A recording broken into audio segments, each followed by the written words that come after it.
ल ठिक छ म आइहालेँ यो सकिन लाग्छ है अब सकिहाल्छ धेरै बेर छैन हुन्छ सर प्रेजेन्ट भएन होला साँच्चै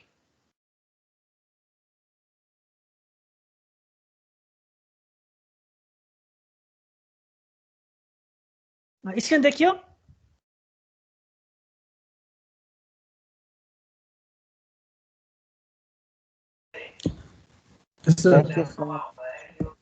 देखियो है ल भनेपछि अब म्याग्निट्युड स्केलिङ र फ्रिक्वेन्सी स्केलिङमा चाहिँ म्याग्निट्युड स्केलिङले चाहिँ आर र एलमा चाहिँ हामी मल्टिप्लाई गर्दो रहेछौँ फ्रिक्वेन्सी स्केलिङले चाहिँ एल र सीमा चाहिँ डिभाइड गर्दो रहेछौँ यदि कम्बाइन्ड भयो भने चाहिँ आर मात्रै सी के अरे फ्रिक्वेन्सी स्केलिङको टर्म हुँदैन रेसिस्टेन्समा त्यही भएर केएम मात्रै भयो अब इन्डक्टेन्सको टर्ममा चाहिँ म्याग्निट्युड स्केलिङ र फ्रिक्वेन्सी स्केलिङ बोथ आयो भने चाहिँ म्याग्निट्युड स्केलिङ र फ्रिक्वेन्सी स्केलिङको रेसियो लेख्नु पर्यो इन्डक्टेन्सको केसमा क्यापासिटेन्सको केसमा चाहिँ दुइटै डिभाइड भएको भएर 1/km × kf × c होल्ड गर्नु पर्यो क्यापासिटेन्स गर्नु पर्यो भनेपछि नयाँ रेसिस्टेन्स निकाल्ने नयाँ इन्डक्टेन्स निकाल्ने अथवा नयाँ क्यापासिटेन्स निकाल्नको लागि चाहिँ हामीले चाहिँ यो फर्मुला युज गर्छौँ कुरा बुझ्यो है नाउ नेक्स्ट अब एभाइलेबल रेन्ज अफ फ्रिक्वेन्सी के पाइन्छ त बजारमा किन्दा भन्दा resistance size depends upon the power dissipation कति पावर डिसिपेट गर्नु छ त्यस अनुसारको रेसिस्टेन्स खोज्ने हो अब प्रिफर्ड रेन्ज चाहिँ 1 देखि 100 किलो ओमसम्म लोअर लिमिट भनेको 0.1 देखि 1 किलो ओमसम्म अप्पर लिमिट भनेको 100 देखि 500 के सम्म पाइन्छ क्यापासिटर अथवा इन्डक्टरको भ्यालु हेऱ्यो भने स्मलेस्ट भ्यालु चाहिँ 5 पिको फ्याराड भन्ने पाइन्छ लार्जेस्ट चाहिँ 1 माइक्रो फ्याराड भन्ने पाइन्छ इन्डक्टेन्समा चाहिँ 1 माइक्रो हेनरी र 1 मिली हेनरीको रेन्जमा पाइन्छ त्यसरी नै फेरि प्र्याक्टिकल केसमा चाहिँ 0.2 पिको फ्याराड अथवा 10 माइक्रो फ्याराड पाइन्छ यो चाहिँ पाएको क्यापासिटेन्स अथवा इन्डक्टेन्सहरूलाई हामीले सिरिजमा अथवा प्यारललमा मिलाएर रिक्वायर्ड बनाउने हो त्यसरी चाहिँ बनाउन सकिन्छ भन्न खोजेको अब नेक्स्टमा चाहिँ इन्सर्सन गेन र लस अघि पनि मैले के कुरा गरेँ भने योभन्दा हामीले अघि भर्खरको क्लासमा पनि हामीले गेन र एट्युनेसन भन्ने वर्ड पढ्यौँ गेन भनेको चाहिँ यदि ट्रान्सफर फङ्सनको भ्यालु चाहिँ बढी भयो भने चाहिँ टी को भ्यालु ग्रेटर देन 1 भयो भने अथवा output voltage greater than input voltage भयो भने चाहिँ गेन हुन्छ output voltage less than input भयो भने एट्युनेसन हुन्छ त्यो भनेको हामीले नेगेटिभमा लेख्छौँ अल्फा भनेर रिप्रेजेन्ट गर्छौँ हो यही कुरालाई चाहिँ हामीले एकचोटि गेन र लसको टर्ममा पनि डिफाइन गर्न सक्छौँ in passive network the gain is always less than or equal to 1 passive network भनेको एक्टिभ नेटवर्क र प्यासिभ नेटवर्क भनेको जस्तो प्यासिभ कम्पोनेन्टहरू भएको भनेको प्यासिभ नेटवर्क हो जस्तो रेसिस्टेन्स क्यापासिटेन्स इन्डक्टेन्सहरू भएको चाहिँ प्यासिभ हो एक्टिभ भयो जस्तो एम्प्लिफायर्सहरू भएको ओप्यामहरू जति पनि छ नि तिनीहरू पनि भएको सर्किटहरू भयो भने चाहिँ त्यो चाहिँ एक्टिभ नेटवर्क हो भनेको प्यासिभ नेटवर्कमा gain is always less than or equal to 1 but in case of active network the gain may be greater than 1 active नेटवर्कमा चाहिँ 1 ग्रेटर भन्दा ठुलो हुनसक्छ तर प्यासिभमा हुँदैन किनभने त्यसले पठाएको सर्टेन इनर्जी त्यो नेटवर्क डिभाइसेसहरूले पनि क्याप्चर गरिदिन्छ त्यही भएर ग्रेटर देन 1 हुन सक्दैन म्याक्सिमम राम्रो भनेको 1 नै हुने हो तर एक्टिभ नेटवर्कमा चाहिँ it may be greater than 1 too if the circuit provides the excessive gain the attenuation will be negative as shown below र त गेन 1 भन्दा तल गइदियो द्याट इज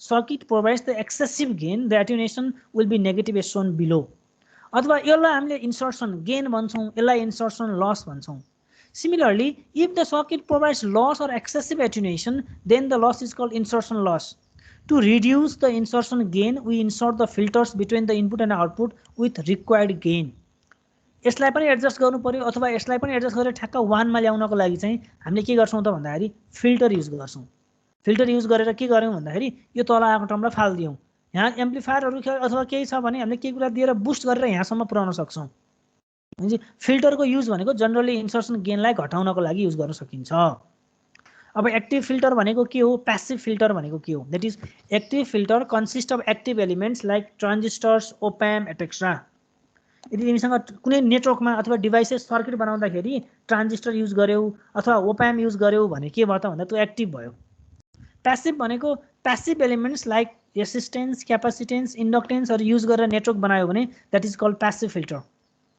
अब एक्टिभ फिल्टरको एडभान्टेज के हुनसक्छ भन्दाखेरि easier for design and tuning power supply is required no inductors no can provide the high gain that is gain and bandwidth is limited due to the use of op amp bandwidth चाहिँ limited बनाउन सक्छ ओप्यामले गर्दाखेरि प्यासिभमा चाहिँ power supply required, त्यसपछि use of inductor make the circuit bulky भनेको inductor अब हामी यो पछाडिको च्याप्टरमा पनि पढ्छौँ। हाम्रो सर्किटमा सकभर इन्डक्टर हुँदैन के, रेसिस्टेन्स हुन्छ, क्यापासिटेन्स हुन्छ, तर इन्डक्टर चाहिँ हुँदैन। इन्डक्टरले चाहिँ सर्किटलाई बल्की बनाउँछ। नो पावर गेन, यहाँ त के हुन्छ पावर एलिमेन्ट्सहरू नै नभएको भएर पावर गेनहरू चाहिँ हुन सक्दैन प्यासिभ फिल्टरमा। ब्यान्डविथ चाहिँ लिमिटेड हुन्छ, यसमा चाहिँ अनलिमिटेड ओप्याम्प भएको भएर अनलिमिटेड ब्यान्डविथ पनि बनाउन सकिन्छ। त्यो चाहिँ can handle the large current and high voltage, जस्तो ओप्याम्पले चाहिँ सर्टेन पावरभन्दा बढी लिँदैन नि त, त्योभन्दा बढी आएर त फालिदिन्छ। तर के हुन्छ त भन्दाखेरि रेसिस्टेन्सले जति पनि लिइदिन्छ, क्यापासिटेन्सले जति पनि लिइदिन्छ हो, भनेपछि can handle the high power and the high voltage, त्यो भयो। अब चोइस अफ फिल्टर कस्तो चुज गर्ने त भन्ने कुरा केमा भर पर्छ भने, जस्तो हामीसँग एक्टिभ फिल्टरको कम्पोनेन्ट्सहरू हुन्छ अथवा प्यासिभ फिल्टरको कम्पोनेन्ट हुन्छ भने हामीले कुन चुज गर्ने भन्ने कुरा चाहिँ following factors should be considered for choosing the particular type of filter. The first is range of frequency operation. तिमीले कुन रेन्जको फ्रिक्वेन्सीमा काम गर्दैछौ भनेर पहिला डिफाइन गर।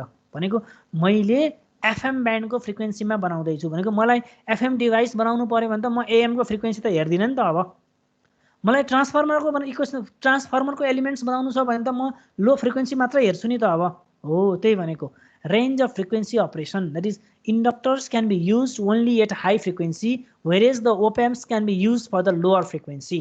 भनेपछि हाई फ्रिक्वेन्सीमा काम गरिरहेछौ भने तिमी प्यासिभ एलिमेन्ट्सहरूतिर जान्छौ, तर तिमी लो फ्रिक्वेन्सीमा काम गरिरहेछौ भने तिमी एक्टिभ एलिमेन्ट्सहरूतिर जान्छौ। भनेपछि कुन फ्रिक्वेन्सीमा काम गरेको छ भन्नेले कुन टाइप अफ फिल्टर चुज गर्ने भनेर डिफाइन गर्छ। Next is sensitivity to particular change the sensitivity. Example, active filters are more sensitive towards temperature. भनेको थोरै मात्रै टेम्परेचर चेन्ज भयो भने पनि के गर्न सक्छ त भन्दाखेरि मलाई देखाओस्। जस्तो मैले if I am working from snow अथवा हिमालयन रेन्जमा काम गर्ने सेन्सिटिभ डिभाइसेसहरू बनाउँदैछु भन्यो भने त मैले के गर्नु पर्यो त, त्यतिखेर चाहिँ एक्टिभ फिल्टर्सहरू युज गर्नु पर्यो। अनि weight and size of realisation, कत्रो साइजको चाहिएको छ त्यसले पनि डिफाइन गर्छ। Availability of external sources, voltage source ओप्याम्पहरू के छ, हामीलाई के सोर्सेसहरू एप्लाई, जस्तै मसँग भोल्टेज सोर्स एक्सटर्नल सोर्स नै छैन भने मैले त अब के गर्न सक्छु त भन्दा प्यासिभ एलिमेन्ट्सहरू नै युज गर्नु पर्ने हुनसक्छ नि त। त्यही भएर एभाइबिलिटी अफ एक्सटर्नल सोर्सेसहरू के छ त्यो डिफाइन गर्नु पर्यो।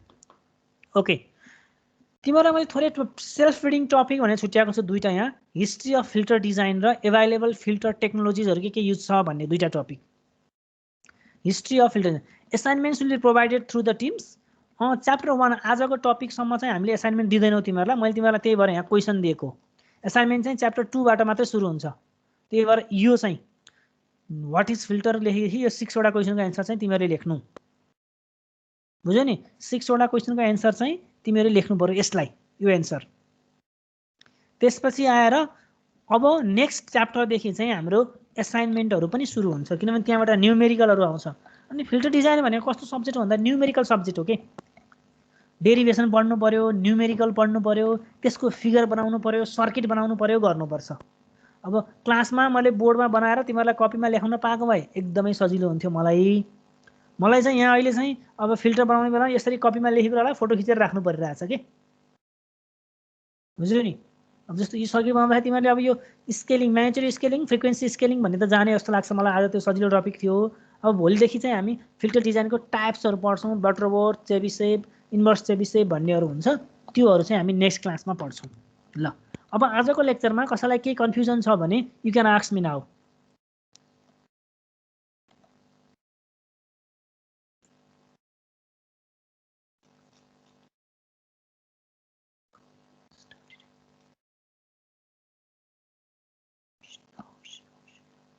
हेलो, अनि यो तिमीलाई थाहा छ नि यो टिम्समा चाहिँ 20 डेजसम्म मात्रै रहन्छ है यो रेकर्डिङ चाहिँ। त्यसो भए तिमीहरूले डाउनलोड गर्नु है रेकर्डिङ चाहिँ।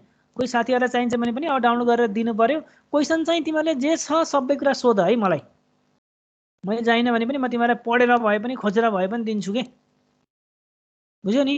If you have any question don't hesitate to ask.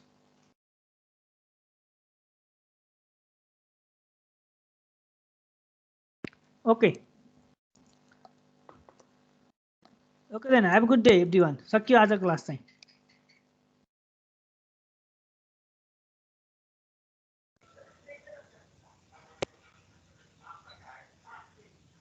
Thank you, sir.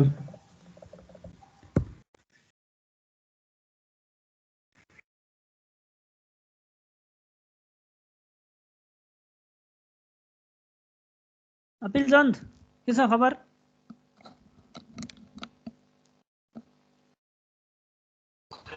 हजुर सर। ठिक छ नि, म त्यो नम्बर पाएँ मैले, मलाई केही पऱ्यो भने कल गर्छु है। ओके सर, हुन्छ।